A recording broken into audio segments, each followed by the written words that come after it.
नमस्कार, times of Swaraj में आप सबों का स्वागत है और मैं हूं संतोष सिंह। और आज हम टाइम्स ऑफ स्वराज में बात विधान पार्षद बंशीधर ब्रजवासी जी का करने जा रहे हैं। देखिए, एक वीडियो उनका वायरल हो रहा है, या यूँ कहे उनके एक भाषण का एक बड़ा हिस्सा उनके चाहने वाले लोग हमें कल व्हाट्सएप पर भेजे थे।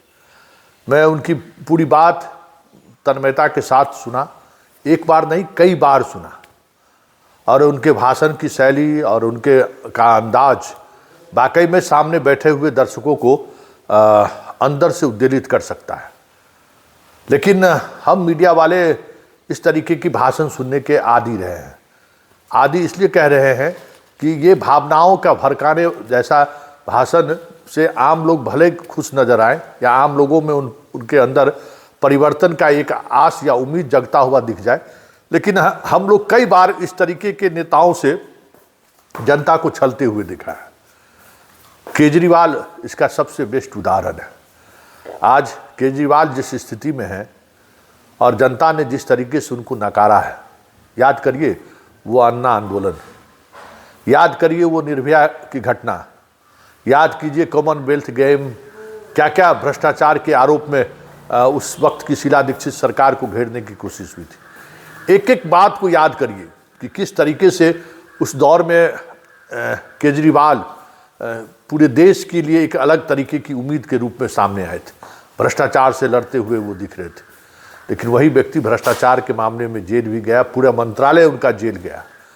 और अभी मामला सब जुडिस है, आने वाले समय में उस पर जजमेंट भी होगा। कहने को भले वो कह रहे हों कि हमें मोदी सरकार कह सकते हैं कि बेवजह परेशान करने के लिए जेल भेजा है, लेकिन कई तरह के किस्से कहानियां हैं केजरीवाल को लेकर कि ईमानदारी को लेकर जो व्यक्ति शासन का, जिन्हें जनता ने बागडोर संभाला और फिर दिल्ली को उन्होंने जो किया सबको पता है। इसलिए प्रशांत किशोर हो, केजरीवाल हो या फिर ब्रजवासी हो, सबको अलग अलग तरीके से अलग अलग नज़रिए से मैं खुद देखने की कोशिश करता रहा हूँ।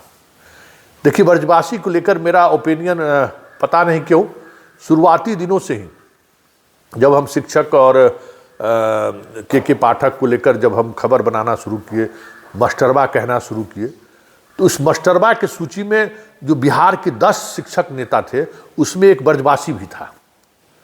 ब्रजवासी को लेकर जो मुजफ्फरपुर से जो हमको फीडबैक मिला था कि एक मुस्लिम जिला शिक्षा पदाधिकारी जो अभी शायद मुख्यालय में उच्च पद पे हैं, उनके साथ साठगांठ करके बहुत सारे फर्जी बहालियों में ब्रजवासी का हाथ था। ये कितना सत्य है ये मैं नहीं जानता हूँ, और ना इस सत्य को हमने तहकीकात करने की कोशिश की, लेकिन मेरा एक ओपिनियन उसी समय में ब्रजवासी को लेकर एक बना।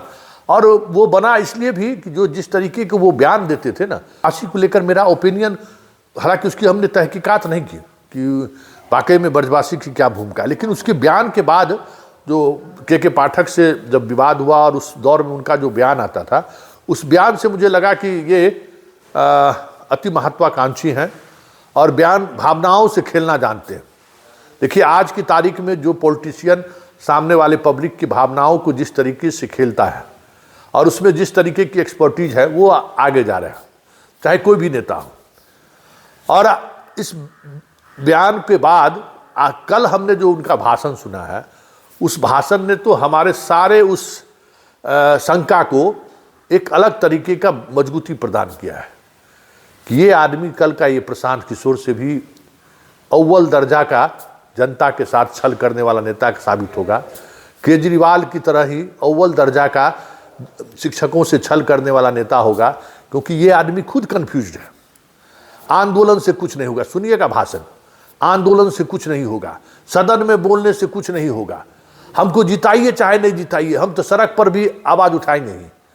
अरे भाई, सदन में जब इसी डेमोक्रेटिक इंस्टीट्यूशन से आप चुन कर आए हैं जहां सदन में आप अपनी बात रख सकते हैं, अगर सदन में कुछ नहीं हो सकता है, सिर्फ अधिकारियों को गलियाने से समाधान निकल जाए तो अलग बात है।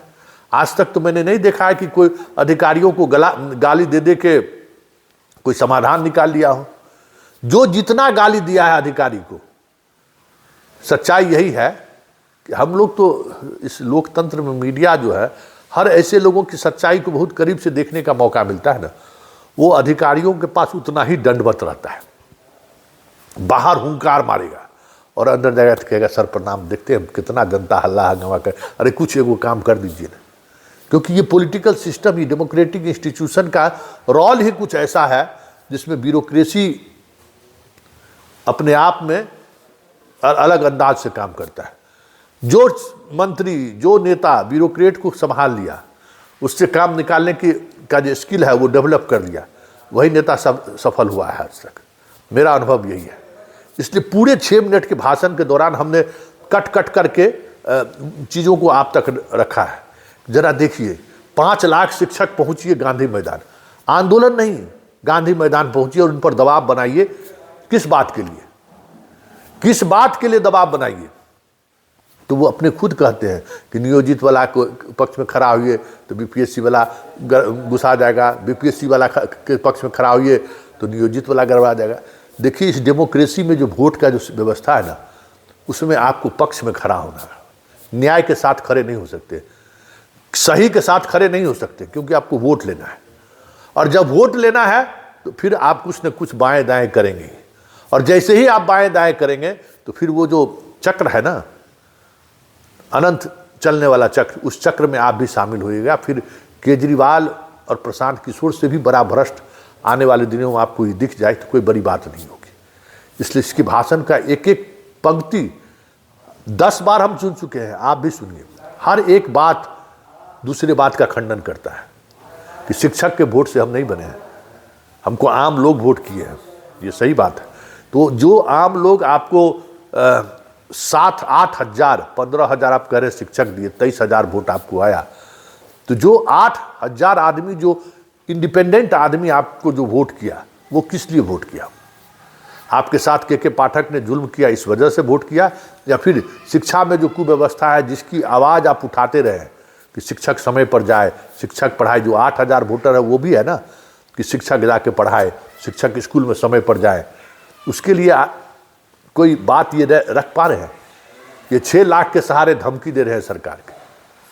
तो धमकी दे के सरकार आज तक कभी कोई सरकार को झुका है? और आंदोलन से जब नरेंद्र मोदी को झुकना पड़ा, हाँ ये अलग बात है कि समय चुनाव आया तो वो झुक गए, तो चुनाव ही है ना, नेताओं का टेस्ट तो चुनाव में ही होता।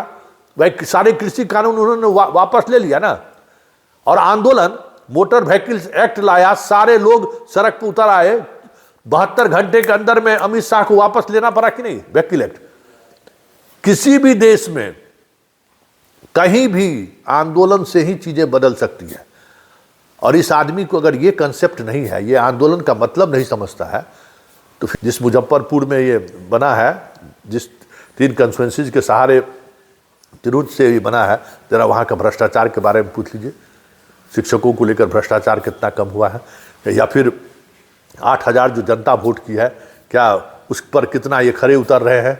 क्या शिक्षक समय पर स्कूल जा रहे हैं, बच्चों को पढ़ा रहे हैं? यही तिलिस्म है। इसी तिलिस्म को समझने की जरूरत है, और जिस दिन ये तिलिस्म आप समझ जाएंगे, निराश नहीं होंगे। सुनिए, लग रहा होगा कि हमने बहुत बड़ा कीर्तिमान बना दिया। मैं इसको कीर्तिमान नहीं समझता हूँ। मुझे प्रथम वरीयता का कितना वोट मिला? 23,003 वोट मिला, और हमारे तिरहुत क्षेत्र में शिक्षकों की संख्या है 65,000। अभी 65,000 शिक्षक मिल करके वोट कितना लाए? 23,003। ये केवल शिक्षक का ही वोट नहीं था, अपने परिवार का भी वोट था, समाज का भी वोट था। इतने दिनों तक समाज में हमारा भी कुछ व्यक्तिगत परिचय है। तो उस 23,003 वोट में प्रथम वरीयता का 15,000 वोट ही अधिकतम होगा तो शिक्षकों का होगा। माध्यमिक शिक्षक संघ, प्राथमिक शिक्षक संघ और टीईटी के शिक्षक संघ, जो भी संघ लोग हैं, सब अलग अलग बैठ करके और अलग अलग लोग अलग अलग कैंडिडेट का समर्थन कर रहे थे जाति के आधार पर। और जात जात जब तक खेलिएगा आपको कोई न्याय नहीं दिला सकता है। हम बहुत खरा बोलते हैं और खरा बोलते हैं, हमको इससे कोई फर्क नहीं पड़ता है कि मैं विधान पार्षद फिर रहूंगा या नहीं रहूंगा। अगले साल फिर चुनाव। अगर आप एमएलसी बना करके भेजिएगा तो आपकी आवाज सदन में गूंजेगी, नहीं बनाइएगा तो सड़क पर हम हल्ला करते रहेंगे। ये लड़ाई आपकी है, मेरा क्या बनना बिगड़ना है। हमारी कोई ऐसी इच्छा है ही नहीं कि मैं विधान पार्षद बन गया तो मुझे कोई कुछ संपत्ति खड़ी करनी है। मेरे ऐसी कोई चाहत ही नहीं है कभी। जिस भी मीटिंग में मैं गया हूँ और जहां अधिकारी मिले मैं उनको लताड़ के आया हूँ। मुख्यमंत्री जी की मीटिंग में मैं गया था, उसके पहले ही सुबह में डीएम साहब आग्रह करने लगे कि थोड़ा सा प्लीज देखिएगा, मुख्यमंत्री जी आ रहे हैं। दिशा की बैठक में मैं गया था तो डीओ वहीं पे बैठे हुए थे। मैंने कहा कि ये सबसे बड़ा लुटेरा है, माफिया है, इसको क्यों बैठा है मीटिंग में? मैं मुंह पर बोलता हूँ, इसी लहजे में मैं बोलता हूँ। अभी एक कार्यक्रम था पर्यटन विभाग का, उसमें पर्यटन मंत्री आए हुए थे नीतीश मिश्रा जी, और वहां पर हमारे भारत सरकार के मंत्री भी बैठे हुए थे, और सबके सामने मैंने पूरी व्यवस्था की पोल खोल दी हुई, आप देखो हुई है। मैंने कहा कि ये सब व्यवस्था नहीं चलेगी, मुझे अगर आप बुलाते हैं तो सिस्टम को दुरुस्त रखिए, और नहीं रखिएगा तो मैं बोलूंगा और सार्वजनिक रूप से बोलूंगा। बोलने ही के लिए शिक्षक समाज हमको भेजा है और हम बोलने ही के लिए जाने जाते हैं, तो जहां गड़बड़ी दिखेगी हम बोलते रहेंगे। और शिक्षा विभाग के पदाधिकारी लोगों को थोड़ा, चूंकि अभी मौसम प्रतिकूल था और मेरा स्वास्थ्य इस ठंडक के समय में कभी कभी परेशानी हो जाती है, मैं अस्वस्थ रहा, मैं ठीक हो रहा हूँ। रामचंद्र भाई तैयारी करिए, सदन के अंदर बोलने से कुछ मिलने वाला नहीं है। बिहार में चाहे पटना वाली सरकार हो, चाहे इस देश में दिल्ली वाली सरकार हो, आंदोलन से सरकार नहीं डरती है। एक बात समझ लीजिए, आंदोलन से सरकार नहीं डरती है। लोकतंत्र की जब अवधारणा बनी होगी तो लोग सोचे होंगे कि लोक लाज से लोकतंत्र चलेगा, यहाँ पर तो सब बेशर्म बैठा हुआ है, वहां क्या लोकतंत्र चलेगा? बेशर्मों की हुकूमत है, जहां पर बहन बेटियां असुरक्षित है। अगर पूर्णिया में कोई बहन बेटी, अगर उसके हाथों में और पैरों को रस्सियों से बांध दिया जाता है और पिलर में बांध दिया जाता है, अगर कहीं भी बहन बेटी, अगर उसकी आबरू लूट रही है, उसका वस्त्र हरण हो रहा है, तो सत्ता के सिंहासन पर जो बैठा हुआ व्यक्ति है वह धृतराष्ट्र होगा। धृतराष्ट्र वास्तविक है या काल्पनिक मैं नहीं जानता हूं, लेकिन धृतराष्ट्र का अर्थ होता है धृतराष्ट्र, जो राष्ट्र को धारण करे उसको धृतराष्ट्र कहते हैं। और जो आंख से अंधा राजा होगा, धृतराष्ट्र अगर अंधा होगा तो उसके सामने द्रौपदी का चीरहरण होता रहेगा। राज्य का मुखिया आंख से अंधा बना हुआ है। मैं इसलिए कहता हूं कि सरकार बेशर्मों की सरकार है, जहां पर एक शिक्षिका का हाथ पैर बांध दिया जाता है इसी राज्य के अंदर। जो हो रहा है आप सब आप सामने देख रहे हैं क्या हो रहा है। आपको लड़ाई लड़नी पड़ेगी और लड़ाई होगी, अब आंदोलन नहीं होगा। अब बिहार के शिक्षक अपने जमीर को जगाइए और जाति पाति से बाहर निकलिए। बहुत जाति गुतियागिरी की है, जाति के आधार पर संगठन चलाए और उससे बाहर निकल जाइए। और जिस दिन से बाहर निकल गए, हम 6 लाख लोग हैं। किसी भी पंचायत में हमारी संख्या 65 से कम नहीं है। किसी किसी पंचायत में हम 150 लोग हैं। 150 पढ़े लिखे लोग किसी भी पार्टी में एक पंचायत में नहीं मिल सकते हैं। हम चाहें तो जो चाहें वही कर सकते हैं, लेकिन चुनाव जब आता है तो जाति का कीड़ा बड़ा तेजी से काटने लगता है। इससे उबरिए। 2025 का चुनाव है। अगर यहाँ पर मंच पर बैठी हुई एक बहन कहती है कि हम सेवानिवृत्त हो गए, हमको कुछ नहीं मिला,